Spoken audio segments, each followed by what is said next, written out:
सभी गुरु भाइयों को जय गुरुदेव। आज के वीडियो में पूज्य पंकज जी महाराज जी ने बताया है कि किस तरीके से आज के करीब 80, 100 साल, 200 साल पहले हमारे देश में संत महात्माओं के साथ में दुराचार किया जाता था, अन्याय किया जाता था, उनको सताया जाता था। जब वो भगवान प्राप्ति के मार्ग पर निकलते थे तो उनको बहुत सारे अलग अलग दुख का सामना करना पड़ता था, लेकिन उसके बावजूद भी वो डटे रहते थे भक्ति के मार्ग में। और साथ ही साथ महाराज जी ने बताया कि किस तरीके से आज के इस युग में, नव युग में, हमारे घर में सारी सुविधाएं होने के बावजूद में सुख नहीं है। आखिर कैसे सुख की प्राप्ति हो सकती है, आइए सुनते हैं वीडियो में महाराज जी के मुखार बिंदु से। बहनों, महात्मा जीवन की हकीकत को समझाते हैं, लेकिन नतीजा क्या होता? शर्मत का सिर काट दिया, मंसूर को सूली पर चढ़ा दिया, शम्स तमरेज की जीते जी खाल खिंचवा दी गई, मीरा को जहर का प्याला दे दिया। अरे उन महात्माओं का क्या कसूर था? महात्मा कोई कौम नहीं बनाते, महात्मा कोई मजहब नहीं बनाते। ये जितने हमारे मजहब हैं, चाहे हिंदू धर्म हो चाहे मुसलमान धर्म हो, जितने हमारे मजहब हैं, इनके जितने रीत रिवाज हैं, जितना रहन सहन का तरीका है, जितनी शरीयतें हैं, हमें जरूर अलग अलग नजर आती हैं, लेकिन उसके अंदर जो रूहानियत छिपी हुई है वो रूहानियत असलियत है। वो हर मजहब की तह के अंदर एक ही चीज होती है। संत महात्मा फकीर केवल उस रूहानियत को समझाने की कोशिश करते हैं। अरे आप तमाम जिंदगी उस रूहानियत का प्रचार करते हैं। रूहानियत और शरीयत का आपस में वैसा ही रिश्ता होता है जैसा जेवरों का जेवरों के डिब्बों के साथ होता है। कीमत जेवरों की होती है, डिब्बे की नहीं। तलवार को काम आनी होती है, म्यान को नहीं। ठीक उसी प्रकार से हमें जो कुछ भी प्राप्त होगा उस रूहानियत से प्राप्त होगा।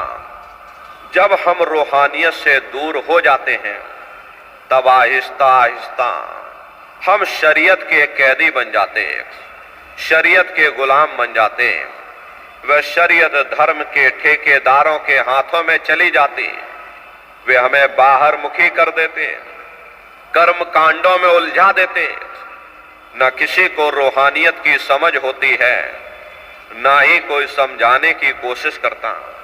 ये लोग हमें इतना बाहर मुखी कर देते हैं, इतना कर्म कांडों में उलझा देते हैं ताकि उनका भी रोजगार चलता रहे। जिस चीज को हासिल करके हमें सुख प्राप्त करना है उस ओर हमारा ध्यान ही नहीं जाता। सुख तो परमात्मा की भक्ति में परमात्मा के प्यार में मिलेगा। इसीलिए महात्मा कहते हैं कि सुरत सुन बात रे, तेरा धनी बसे आकाश। यह जीवात्माओं, तुम्हारा पति वो परमात्मा है, वो परमेश्वर है जिसने अंड खंड ब्रह्मांड की रचना की। अरे जितना अरसा, जितना समय तुम्हारा ध्यान उस मालिक की भक्ति में लगा रहेगा, हम दुनिया में 2-4 दिन जरूर सुख हासिल कर सकते हैं।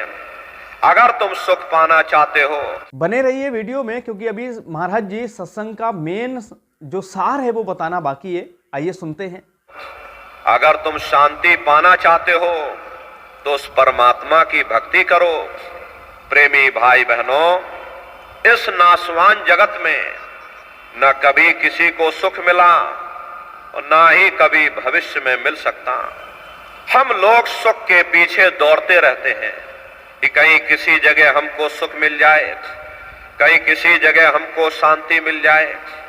लेकिन प्रेमी भाई बहनों, इस संसार में जो हम लोग सुख के पीछे दौड़ते हैं, ये सुख क्षणिक है और क्षणिक चीजों का सुख और आराम केवल क्षणिक ही हो सकता है। जितना इसके आने में हमें खुशी महसूस होती है, उतना इसके जाने में भी हमें दुख भी महसूस होता है। अरे आप अपनी बुद्धि से विचार करिएगा, जब किसी की शादी होती है मन में बड़ी भारी खुशी होती है, ये मन हमारा फूला नहीं समाता। लेकिन यदि शादी के बाद उसी साथी के साथ कोई अनबन हो जाए, मन मुटाव या झगड़ा हो जावे, तो मन में भय पैदा हो जाता है कि कहीं साथी हमारा बदकार न निकल जाए, हमें छोड़ करके चला न जाए, शराबी कबाबी और जुआरी न बन जाए। दुनिया भर का भय मन में समा जाता, दुनिया भर की चिंताएं मन में समा जाती। चिंता चिता समान, चिंता से बढ़ करके दुनिया में कोई दूसरा रोग नहीं। सो इस चिंता के कारण फिर हम लोग दुखी हो जाते हैं। फिर हम बेटे बेटियों में सुख ढूंढते हैं। जब बाल बच्चे पैदा होते हैं मन में बड़ी भारी खुशी होती है, मन फूला नहीं समाता। अड़ोस पड़ोस वालों को बुला करके ढोलक मजीरा बजा बजा करके नाचते हैं, लड्डू पूड़ी पकवान बना बना करके खिलाते हैं। लेकिन वही बच्चे अगर बड़े होकर के नालायक निकल जाएं, माँ बाप का कहना न माने, उनका आदर सत्कार न करें, शराबी कबाबी और जुआरी बन जाएं, तो वही औलाद हमारे लिए दुख का कारण बन जाती। फिर हम लोग हुकूमत के नशे में सुख ढूंढते हैं। जिस वक्त लोग हमारी वाह वाह करते हैं, गले में लंबी चौड़ी फूलों की मालाएं डालते हैं, ये मन हमारा फूला नहीं समाता। लेकिन उन नेताओं का भी इतिहास हमारी आंखों के सामने है। जिस वक्त लोग उन्हें गोलियों का शिकार बना देते, पकड़ करके उनको जेल खाने में डाल देते, अखबारों में उनकी मट्टियां पलित कर देते, वही हुकूमत हमारे लिए दुख का कारण बन जाती। फिर हम दुनिया के जीव इंद्रियों के भोग और वासनाओं में सुख ढूंढते हैं। लेकिन जिस वक्त बीमारियों का हिसाब हमें अपने शरीर पर देना पड़ता है, तब हमें होश आता है ये सुख का कारण है या दुख का कारण है। इसीलिए महात्मा कहते हैं कि भाई आप इस नाशवान जगत में नाशवान क्षणिक पदार्थों से कभी सुख हासिल नहीं कर सकते, कभी शांति प्राप्त नहीं कर सकते। प्रेमी भाई बहनों, कभी कभी मन में ख्याल आता है कि शायद जिन दिनों महात्मा आए थे तब दुनिया की हालत इतनी अच्छी ना रही होगी, इसीलिए महात्मा दुखी दुखी चिल्लाते रहते। अब हमने 100 सालों के अंदर इतनी तरक्की कर ली। पहले हम झोपड़ियों में रहते थे या एक आध कोठरियों में पूरा परिवार रहा करता था। खेती बाड़ी भी लोग हाथों से बैलों से किया करते थे। 15-20 मील के अंदर हमारी सारी दुनिया थी, हम उसी में गुजारा करके मर जाते थे। लेकिन हमने 100 सालों के अंदर देखो इतनी तरक्की कर ली, बड़ी बड़ी कोठियां बनवा ली, बड़े बड़े मकान बनवा लिए, खेती बाड़ी के लिए भी बड़े बड़े ट्रैक्टर आ गए, तरह तरह की रासायनिक खादें कीटनाशक दवाइयां आ गई, बीमारी दूर करने के लिए बड़े बड़े अस्पताल बन गए, बड़े बड़े डॉक्टर आ गए।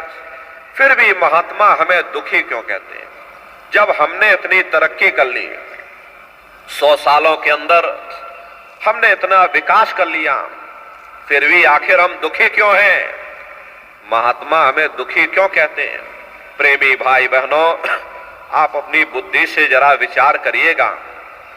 जब हम लोग झोपड़ियों में रहा करते थे, पूरा परिवार एक साथ रहा करता था, आपस में एक दूसरे से प्रेम था। शाम को थके हारे जब घर पर वापस आते थे, प्रेम के साथ भोजन करते थे, गा बजा करके निश्चिंत हो करके सो जाते थे। अब जब हमने इतनी तरक्की कर ली, हमने इतना विकास कर लिया, बड़े बड़े बिल्डिंगें बनवा ली, 9-9 इंच के उनमें गद्दे भी डलवा लिए, एयर कंडीशन भी लगवा लिया, फिर हमें नींद नहीं आती, नींद की गोलियां खा खा करके सोना पड़ता। प्रेमी भाई बहनों, पहले गांव में कोई मामूली वैद हकीम हुआ करते थे। प्रेमी भाई बहनों, जो भी बीमारी होती थी, छोटी बड़ी जो भी बीमारी, गांव में वैद हकीम ठीक कर दिया करते थे। अब जब बड़े बड़े अस्पताल हो गए, 100 सालों के अंदर जब हमने इतना विकास कर लिया, बड़े बड़े डॉक्टर आ गए, नई नई दवाइयां आ गई, तो बीमारी भी तो नई नई निकल आई। इसका मुख्य कारण यही है, लोगों का खान पान गंदा हो गया। प्रेमी भाई बहनों, जानवरों के जब कीटाणु इंसान के शरीर में प्रवेश कर जाएंगे तो ऐसी बीमारियां, महामारियां फैलेंगी। आज के समय में किसान अपने खेतों में तरह तरह की रासायनिक खादें, कीटनाशक दवाइयों का इस्तेमाल करने लगा, जिसका प्रभाव हमारे शरीर पर पड़ता है। अरे हम अन्न नहीं, हम जहर खा जाते हैं। कारण क्या होता? तरह तरह की बीमारियां उत्पन्न हो जाती हैं। अरे डॉक्टर जरूर हैं, पर मिलते किसको हैं? मिल भी जाएं तो अस्पतालों में चारपाइयां कहां मिलती हैं? बीमार तो बेचारे बरामदों में पड़े रहते हैं। और हम कहते हमने तरक्की कर ली। बेशक हम इतना अनाज पैदा करते हैं, लेकिन कीमतें इतनी आसमान छू रही, बेचारा गरीब आदमी खा नहीं पाता। अरे अमीर आदमी तो वैसे भी नहीं खाता है, क्योंकि उसे शुगर हो रखी है। गरीब आदमी को मिलता नहीं, क्योंकि कीमतें आसमान छू रही। फिर ऐसी तरक्की से किसी का क्या फायदा हो सकता? पहले गांव में मामूली झगड़ा होते थे, 4 भले लोग मिल बैठ करके सुलझा देते थे।